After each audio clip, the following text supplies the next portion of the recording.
নমস্কার, আমার চ্যানেল ঘাসফড়িংয়ে আপনাদের সকলকে স্বাগত। আশা করছি আপনারা সকলে খুব ভালো আছেন এবং সুস্থ আছেন।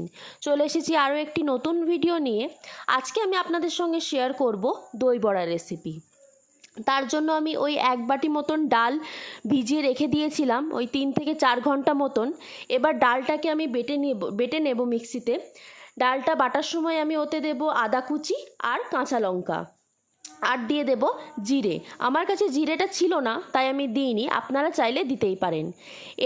এরপর যে মিক্সচারটা পাবো সেটাকে ভালো করে ফেটিয়ে নিতে হবে। এমনভাবে ফেটাতে হবে যাতে ব্যাটারটা একদম হালকা হয়ে যায়। ভালো করে ফেটিয়ে নিচ্ছি।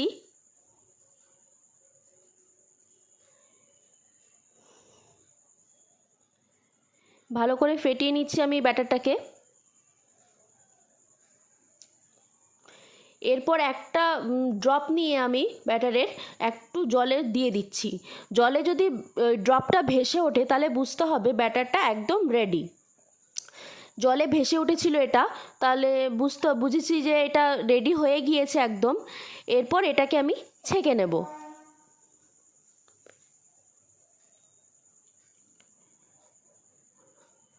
কড়াইয়ে আমি তেল চাপিয়ে দিয়েছি, সাদা তেল চাপিয়ে দিয়েছি।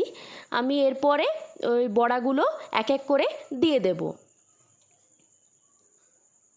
বড়াগুলো আমি এক এক করে দিয়ে দিচ্ছি, যতগুলো হয় ততগুলোই দেব।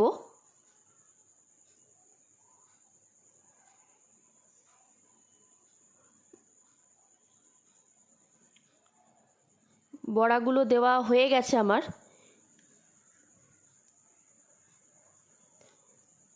বড়াগুলো যখন দেব তখন গ্যাসের আঁচটা একদম লো ফ্লেমে রাখতে হবে। এরপর ওই বড়াগুলোর ওপরে একটা চামচ দিয়ে সাইডের তেলগুলো ছিটিয়ে দেব, যাতে ওপরের দিকটা কাঁচা না থাকে। এরপর বড়াগুলোকে উল্টে পাল্টে নেব।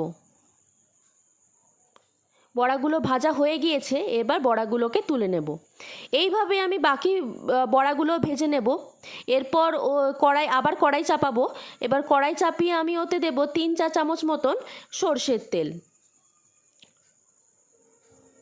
সর্ষের তেল দিয়ে দেওয়ার পরে ওতে দিয়ে দেব আমি সাদা সর্ষে, গোটা সর্ষেগুলো। এইগুলো সাদা সর্ষেগুলো দিলে কি হয়, মুখে যখন পড়ে খাওয়ার সময় তখন খুব ভালো লাগে। এরপর আমি কারি পাতাগুলো ধুয়ে রেখেছিলাম, এই কারি পাতাগুলো আমি তেলের মধ্যে দিয়ে দিলাম।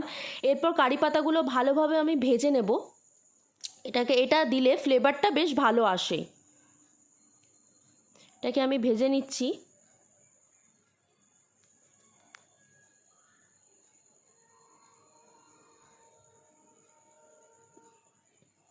এটা ভাজা হয়ে গিয়েছে। এরপর আমি এটাকে একটা বাটিতে ট্রান্সফার করে নেব। বাটিতে নিয়ে নিলাম, দেখুন ভাজা হয়ে গিয়েছে। এরপর একটি আমি সসপ্যানে আমি গরম জল বসিয়ে দিয়েছি। এরপর ওই জলের মধ্যে নুন দিয়ে দেব একটু স্বাদ মতো। তারপর এক এক করে ভেজে রাখা বড়াগুলো দিয়ে দেব। এটা করলে কি হয়, বড়াগুলো একটু জলে ডুবে থাকলে বড়াগুলো বেশ নরম হয়ে যায়। এরপর অন্যদিকে আমি একটা পাত্রে দই নিয়ে নিয়েছি। ওই দইয়ে দেব আমি স্বাদ মতো নুন আর দেব চিনি পরিমাণ মতো।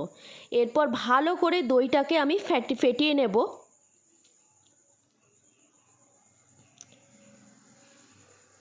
দইটা একটু গাঢ় থাকলে আমি একটু জল মিশিয়ে নেব। দইটা ভালো করে ফেটিয়ে নেব।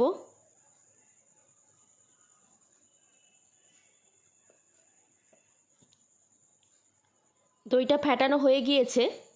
এরপর ওই যে বড়াগুলো ডুবিয়ে রেখেছিলাম জলের মধ্যে, ওই বড়াগুলোকে ছেঁকে তুলে নেব ছাঁকনির সাহায্যে। এক এক করে সব বড়াগুলোকেই আমি ছেঁকে নেব।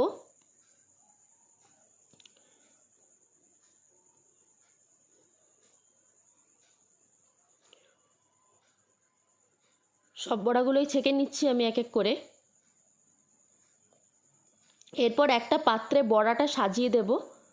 তারপর ওপর থেকে দেব দই, যেটা আমি বানিয়ে রেখেছিলাম। অবশ্যই আপনাদেরকে এটার জন্য টক দই ব্যবহার করতে হবে। এরপর ওপর থেকে দিয়ে দেব তেঁতুলের চাটনি। তারপর দেবো ওই কারি পাতার মিশ্রণটা, আর ওপর থেকে একটু সর্ষের তেলটাও দিয়ে দেব, আর ওপর থেকে ছড়িয়ে দেব সেও ভাজা। তাহলেই রেডি আমাদের দই বড়া। আজ তাহলে আসি।